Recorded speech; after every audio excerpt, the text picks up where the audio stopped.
이 시간 우리에게 주실 하나님 말씀 찾겠습니다. 고린도전서 10장 31절에서 33절 말씀입니다. 그런즉 너희가 먹든지 마시든지 무엇을 하든지 다 하나님의 영광을 위하여 하라. 유대인에게나 헬라인에게나 하나님의 교회나 거치는 자가 되지 말고 나와 같이 모든 일에 모든 사람을 기쁘게 하여 나의 유익을 굳지 아니하고 많은 사람의 유익을 구하여 저희로 구원을 얻게 하라. 아멘. 이 시간의 말씀의 제목은 그런즉 너희가입니다. 성경 하나님 말씀은 크게 두 종류 두 부류로 오직 하나님의 영광을 위하여 살다 간 사람들과 인본으로 자신의 영광을 추구하며 살다간 사람들, 이 두 부류로 두 종류로 살펴볼 수가 있습니다. 본문 말씀에 하나님의 영광을 위하여 하라라는 것은 명령형으로, 이 명령형으로 되어 있는 것을 살펴볼 수가 있는데, 하나님의 영광을 위하는 것은 어떤 권면의 말씀, 권고의 말씀으로 그렇게 해도 되고 안 해도 되고가 아닌 오직 하나님의 영광을 위하여 하라라는 강력한 하나님의 명령형으로 되어 있는 것을 살펴볼 수가 있습니다.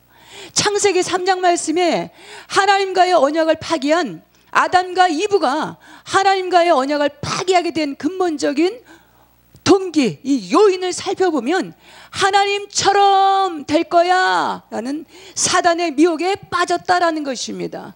그 위에 모든 인류는 하나님의 영광이 아닌 자신 스스로가 주인이 되고 자기 스스로가 자신의 영광을 취하는, 자신의 영광을 위하는 그 자리에 놓이게 되었다라는 것입니다. 하나님의 영광을 위하는 삶이 아닌 스스로가 하나님처럼 되고자 하는, 끊임없이 자신의 영광을 추구하고자 하는 죄인의 자리에 놓이게 되었다라는 사실입니다. 하나님의 영광을 위하여 하는 그 삶 첫 번째는 복음을 위하여 살아가는 것입니다. 누가복음 2장 10절에서 11절 말씀에 천사가 가로되 이르되 무서워하지 말라. 보라, 내가 온 백성에게 미칠 큰 기쁨의 좋은 소식을 너희에게 전하노라. 오늘 다윗의 동네에서 너희를 위하여 구주가 나셨으니 곧 그리스도 주시니라. 복음은 기쁨의 좋은 소식으로 말씀이 육신되어 이 땅에 너희를 위하여 오신, 우리 인생들을 위해서 오신 주 그리스도를 위하여 살아가는 것인 줄 믿습니다. 복음을 위하여 사는 것은 주 그리스도를 따르는 삶으로 때론 자신에게 손해가 있고 자신에게 희생을 따르는 삶이지만 그 누구에게나 도움이 되고 힘이 되고 유익을 주게 됩니다. 더 나아가서 결국엔 하나님의 영광을 위하여 하는 삶은 삶의 가치와 보람을 얻게 되고 뜻있고 의미 있는 삶으로 좋은 열매를 맺는 삶으로 이끌어 주시는 줄 믿습니다. 결국에는 하나님의 영광을 위하는 삶은 육신의 안목, 안목의 정욕, 이생의 자랑을 온전히 벗어버리고 세상을 이기고 오직 믿음으로 승리의 삶을 살게 하시는 줄 믿습니다. 성경 하나님 말씀에 하나님의 영광을 위하여 살아가기보다가 자신의 영광을 추구하며 살다간 인물들 중에 사도행전 12장 말씀을 살펴보면 헤롯이라는 인물을 살펴볼 수가 있습니다. 헤롯은 영광을 하나님께 돌리지 아니함으로 인해서 주의 사자가 곧친히 벌레에게 먹혀 죽으니라.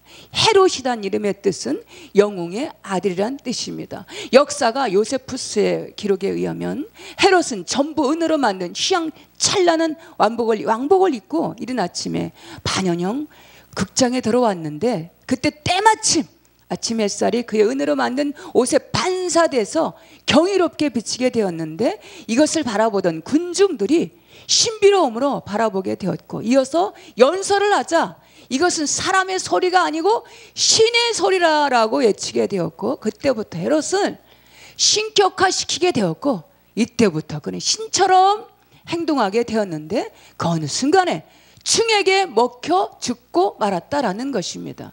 여기에서 충은 해를 끼치는 것 악한 것을 의미하는데 곧 마귀 사탄을 의미합니다. 스스로가 높여서 하나님처럼 되고자 하면 어느 순간 층이 역사하게 되고 악한 영에 사로잡히게 된다라는 사실입니다. 하나님의 영광을 위하는 것, 그 두 번째는 하나님을 사랑하는 것입니다. 시편 18편 말씀에 나의 힘이 되신 여호와여 내가 주를 사랑하나이다. 시편 127편 말씀에는 그러므로 내가 주의 계명들을 곧 승금보다 더 사랑하나이다.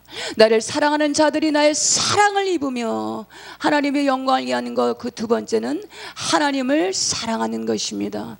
우리 사람들은 사랑하는 사람을 만나서 연인이 되고 또 배우자로 삼아서 부부의 인연을 맺게 되어서 함께 살아가다 보면 그 어느 순간 닮아가는 모습들을 보게 됩니다. 성격도 모습도 식성도 하나 돼서 닮아가는 모습들을 보게 되는데 이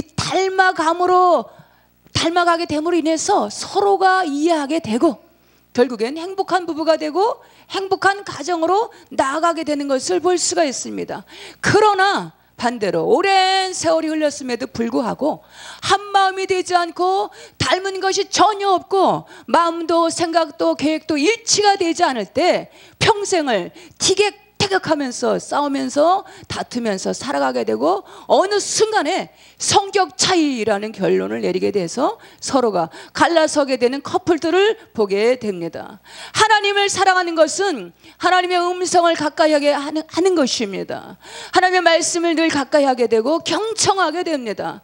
하나님을 사랑하게 됨으로 인해서 계명들을 지키게 되는 것입니다. 복음 위에서 살아가게 되는 것입니다. 하나님의 영광을 갈망하게 되고 은혜를 사모하게 됨으로 인해서 예배를 사모하게 됩니다. 찬송을 부르게 됩니다. 쉬지 않고 기도하는 무릎을 꿇게 되는 줄 믿습니다. 하나님을 사랑하다 보니까 우리 그리스도의 성품을 닮아가게 되고 겸손을 닮아가게 되고 거룩을 추구하게 되고 죄를 이기게 되고 세상을 이기는 승리의 삶을 살아가게 되는 줄 믿습니다. 하나님을 사랑하다 보니까 온전하신 하나님의 형상으로 심령 천국으로 하나님 나라로 심령이 온전케 되는 줄 믿습니다. 시편 119편 165편 말씀에 보면 주의 법을 사랑하는 자에게 큰 평안함이 있으리니 그들에게 장애물이 없으리로다. 하나님을 사랑하심으로 장애물이 없는 평안한 삶이 되시기를 축복합니다. 에베소서 1장 6절 말씀에 이는 그가 사랑하시는 자 안에서 우리에게 거저 주시는 바 그의 은혜의 영광을 찬송케 하려는 것이라. 하나님의 영광을 위하는 것 세 번째는 그분의 영광을 찬송하는 것입니다. 시편 146편의 말씀에 보면 할렐루야 내 영혼아 여호와를 찬양하라. 나의 생전에 여호와를 찬양하며 나의 평생에 하나님을 찬송하리로다. 이사야 43장 말씀에 보면 이 백성은 내가 나를 위하여 지었나니 나를 찬송하게 하려 함이라. 시편 22편 말씀에 보면 이스라엘의 찬송 중에 거하시는 주여 주는 거룩하시니이다. 교회의 3대 요소는 말씀 케르그마 봉사, 디아코니아, 친교, 코이노니아. 이 중에 말씀 케리그마의 말씀은 중요한 위치에 놓여 있는데 이 말씀의 중요한 위치만큼이나 찬송은 교회의 그 어떤 위치에서 교회 어떤 행사에도 빼놓을 수 없는 중요한 위치에 있습니다. 여기서 찬송과 찬양의 의미를 잠깐 살펴보면 찬송은 예배 조용하고 엄숙한 분위기에서 구원하심의 기쁨으로 화답하는 구원하심을 선포하는 것이라면 찬양은 집회나 그 어떤 행사 때에 구원하심의 감사의 표현으로 자유롭게 춤추며 손뼉치며 자유롭게 표현하는 하나님의 영광을 높여드리는 것을 찬양이라 할 수 있습니다. 춤추며 노래하며 찬양할지어다. 찬송은 우리들의 삶을 승리로 이끌어주시는 영적인 힘, 에너지, 파워가 됩니다. 우리들의 마음과 생각을 의의 길로 이끄시는 삶의 척도가 되는 것입니다. 마지막으로 찬송은 그리스도의 피로 속량하심에 구속하심에 대한 감사의 표현이며 매일매일의 삶에 하나님을 향한 신앙 고백이 되는 줄 믿습니다. 사도행전 16장 말씀에 바울과 실라가 복음을 전파하다가 빌립보 감옥에, 깊은 감옥에 갇히게 되었는데 한밤중에 기도하고 찬양을 하는데 갑자기 큰 지진이 일어나고 옥터가 움직이고 곧 문들이 열리며 모든 사람들이 맨 것이 다 벗어졌다라는 것입니다. 기도와 찬양을 부르던 바울과 실라를 주시하고 있던 간수가 이런 현장을 목격하고는 그 앞에 부복해서 30절 말씀에 보니까 선생들아 내가 어찌하여 구원을 얻으리까 하거늘 주 예수를 믿어라 그리하면 너와 네 집이 구원을 얻으리라. 찬송의 가사는 하나님의 말씀으로 되어 있으므로 마음을 다하여서 진심과 전심으로 찬송을 올리게 될 때에 옥터가 움직이게 되고 막혀있던 문들이, 닫혀있던 문들이 열리게 되고 묶이고 매여있던 영적인 사슬들이 풀어지게 되는 줄 믿습니다. 구원의 역사가 나타나게 되는 줄 믿습니다. 매일매일의 삶, 하나님의 영광을 위하시는 찬송을 부르는 삶으로 승리하시기를 소망합니다. 네 번째로는 하나님께 영광을 위하는 삶은 쉬지 않고 쉬지 말고 기도하는 것입니다. 누가복음 11장 말씀에 보면 주님께서 가르쳐 주신 주기도문으로 주님께서 친히 가르쳐 주신 주기도문입니다. 기도는 아무리 강조해도 지나치지가 않습니다. 기도는 영적인 호흡이며 주님과의 교제 영교이며 영적인 삶을 살아가는 우리 그리스도인들의 필수입니다.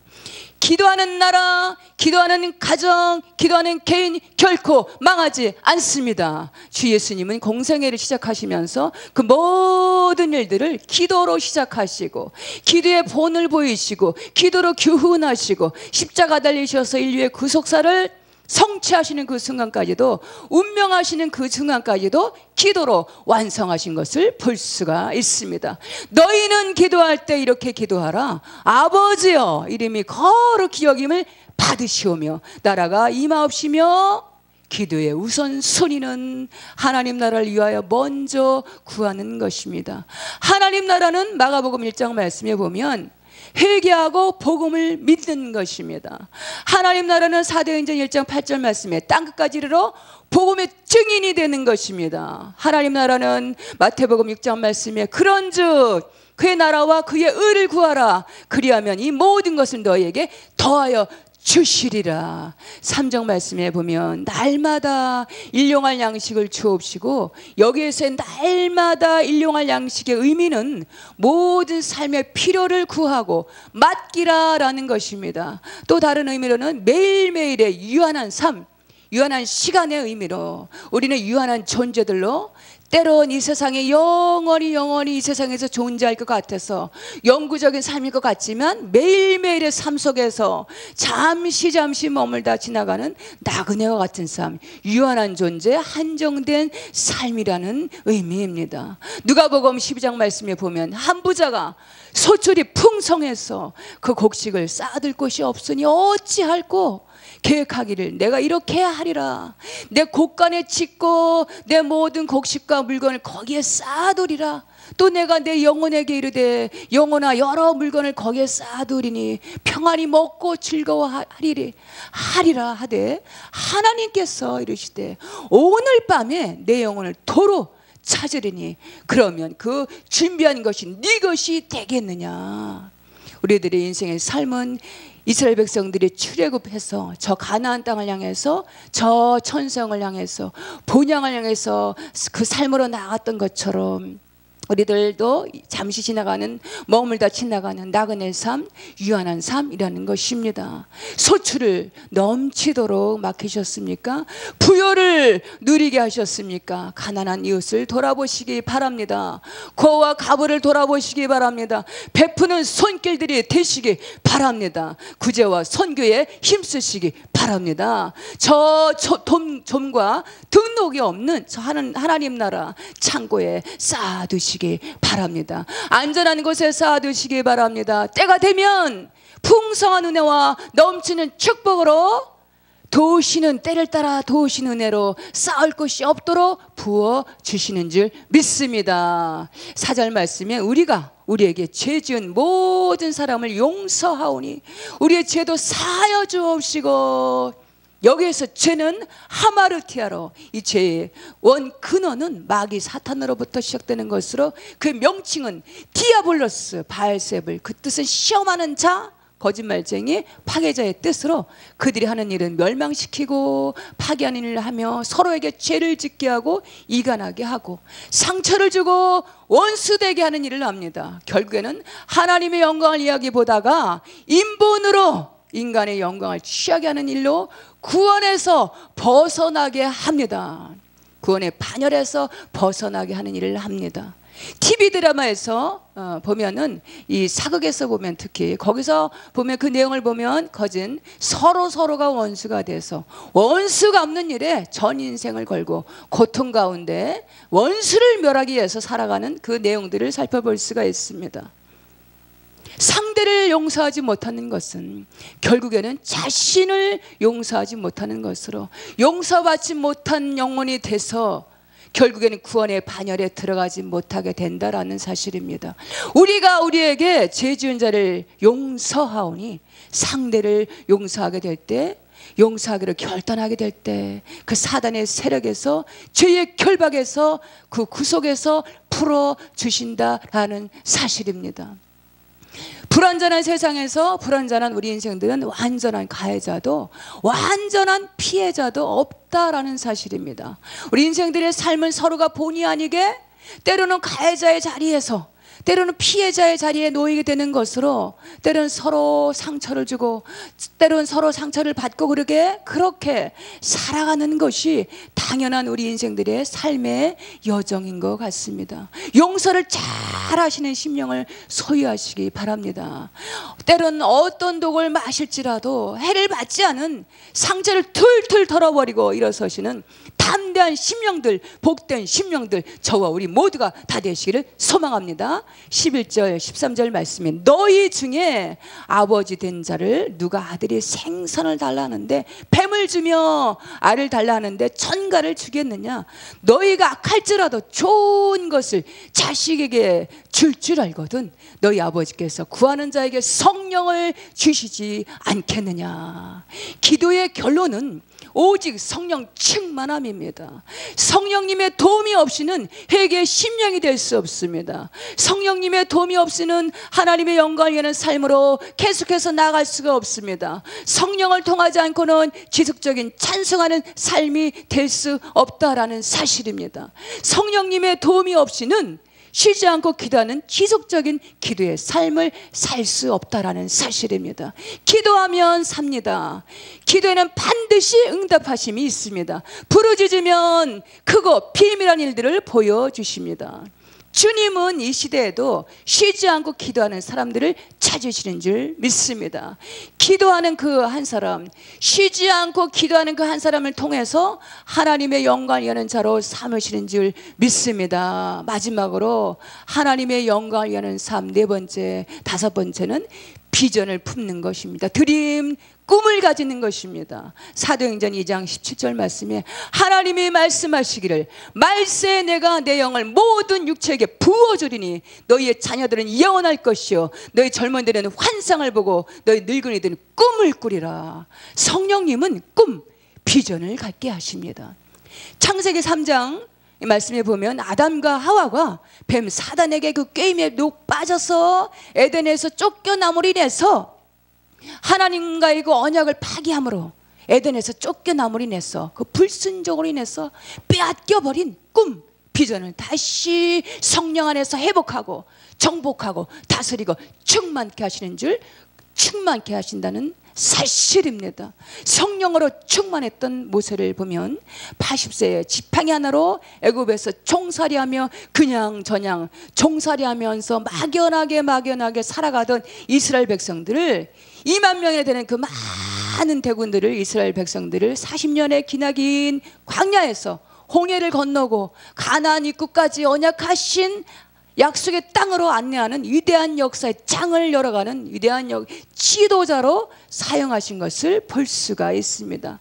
다니엘서 5장 말씀에 보면 이에 벨사살이 명하여 그들이 다니엘에게 자주색 옷을 입히게 하며 그 사슬을 목에 걸어주고 그를 위하여 조서를 내려 나라의 셋째 통치자로 삼으니라. 다니엘은 꿈을 꾸는 사람이었습니다. 그는 쉬지 않고 기도하는 기도의 사람, 오직 성령에 충만한 인물이었습니다. 성령 충만한 다니엘을 통해서 그 나라에서 그 당시 최강국이었던 바벨론에서 그 안에서 속국으로 살아가던 이스라엘 민족에게 새 희망을 주는 세 번째 치리자로 세우신 것을 볼 수가 있습니다. 또한 창세기 37장 말씀에 보면 요셉이라는 사람이 등장을 하는데 그도 역시 비전 꿈의 사람이었습니다. 요셉을 신약에 예수님의 모형이라 할 만큼 아무런 죄도 없이 형들의 시기와 질투로 인해서 그들의 모함으로 인해서 그 형들에게 구덩이에 던져져서 구사일생으로 겨우 살아나서 미디안 상인들에게 겨우 20냥의 노예 신분으로 팔려가게 되고 군대 장관의 집에서 그 보디발의 군대 장관의 집에서 가정 총무의 직함을 얻게 돼서 이제 겨우 그 고난의 고통의 삶에서 벗어나려나 했는데 그 안에 유혹으로 말미암아 그 유혹을 뿌리치다가 성추의 몸으로 억울하게 옥살이를 하게 되는 이제는 언제 다시 자유의 신분이 될런지 그 인생은 그야말로 온통 상처로 얼룩진 세상 말로 억세게 운이 나쁜 세상 말로 아무런 인생 기구한 인생이라고 해도 과언이 아닐 정도의 사람이었지만 그 아픔과 그 억울함의 그 세월 속에서 그는 하늘의 11별이 자신에게 절하는 비전 꿈이 있었기에 그 모든 고난과 시련의 세월을 인내하면서 오늘 하나님을 오직 하나님을 바라보는 신앙인으로 하나님께서 함께 하시는 신앙의 사람으로 하나님의 영광을 위하는 삶을 살아왔던 것을 볼 수가 있습니다. 묵시가 없으면 백성이 방자히 행한다라는 것입니다. 꿈이 없는 사람은 실패의 인생이 된다라는 것입니다. 꿈이 없으면 망한다라는 것입니다. 반대로 비전 꿈을 꾸는 사람은 결코 망하지 않는다라는 것입니다. 비전과 꿈은 모든 고난 역경을 이겨내게 하고 시련의 아픔을 견디게 하고 억울함과 고통을 참고 인내하게 하는 영적인 매개체가 되는 줄 믿습니다. 낙심하는 자리에서 오뚜기처럼 다시 일어나게 하는 영적인 힘, 영적인 에너지가 되는 줄 믿습니다. 요셉의 그 억울하고 아픈 고난의 상처, 그 시련의 시간들은 먼 나라에 애굽 나라에서 총리 대신으로 세워진 일에 훈련받는 과정의 시간이었음을 볼 수가 있습니다. 어느 날 마귀들이 자신들이 사용하던 도구들을 경매 처리하려고 팔려고 하다가 단 한 가지 팔지 않고 남겨두기로 했다고 합니다. 그것은 인생들에게 상처를 주고 멸망시키는데 치명적인 도구인데 이것은 절대 팔 수 없어 라고 해서 그것을 남겨두기로 했다고 했는데 그것은 낙심케 하는 낭만케 하는 도구였다라고 합니다. 지금 이 시대가 코로나의 바이러스 인해서 전 인류는 팬데믹에 막연하게 암울한 시대를 살아가고 있습니다. 그러나 우리가 믿는 하나님은 그 모든 것 위에 초월하에 계시는 전능하신 하나님 아버지신 줄 믿습니다. 모든 것을 하나님께 맡기시고 이제 다가오는 신춘년의 새해를 다시금 큰 비전 꿈을 가슴에 품으시고 오직 하나님의 영광을 위하는 삶으로 가슴을 활짝 여시고 맞이하시는 저와 우리 모두가 되시기를 주님의 이름으로 축복합니다.